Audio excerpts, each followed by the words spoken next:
আসসালামু আলাইকুম ওরহমতুল্লাহি ওবরাকাতুহু। আজকে আপনাদের মাঝে নিয়ে আসলাম ভাপা পিঠা তৈরি। কিভাবে ভাপা পিঠার চাউলের গুঁড়ো তৈরি করে নিতে হয় তা দেখে নিন এবং শিখে নিন। তো প্রথমত আমি 500 গ্রাম চালের গুঁড়ো নিয়েছি। আপনারা বেশি তৈরি করতে চাইলে বেশি চালের গুঁড়ো নিয়ে নেবেন। তো এখন চালের গুঁড়োর মধ্যে স্বাদ মতো দিয়ে দিচ্ছি লবণ। এখন গুঁড়ো দুধ 250 গ্রাম নিয়ে এই চাউলের গুঁড়োর মধ্যে আস্তে আস্তে দিয়ে অল্প অল্প করে দিয়ে ভালো করে মিশ্রণ করে নেব।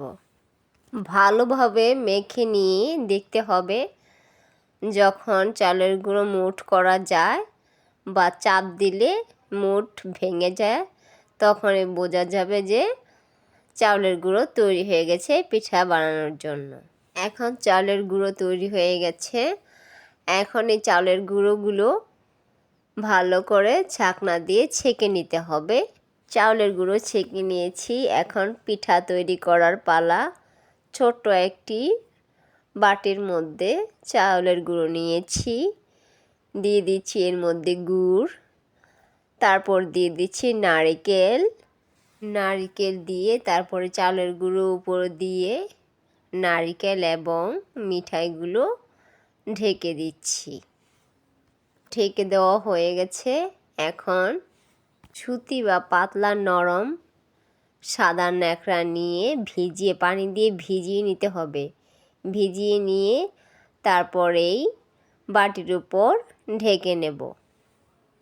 তারপর যেই পাত্রের মধ্যে পিঠাটা সিদ্ধ করা হবে, যে পাত্রে পিঠা ভাপ দেওয়া হবে ওই পাত্রের মধ্যে পানি দিয়ে চুলোর মধ্যে বসিয়ে উতরিয়ে নেব। উতরিয়ে নেওয়ার পর তখন এই পিঠাটা ওই পাত্রের মধ্যে দিয়ে দিব। পিঠা পাত্রের মধ্যে দিয়ে দিয়েছি এবং এখন ঢেকে দেব। কাপড় দিয়ে ঢেকে দিয়েছি। এখন ঢাকনা দিয়ে ঢেকে দেব সিদ্ধ হওয়ার জন্য। 10 মিনিট পর ঢাকনা উঠিয়ে দেখতে হবে পিঠা সিদ্ধ হয়েছে কি না।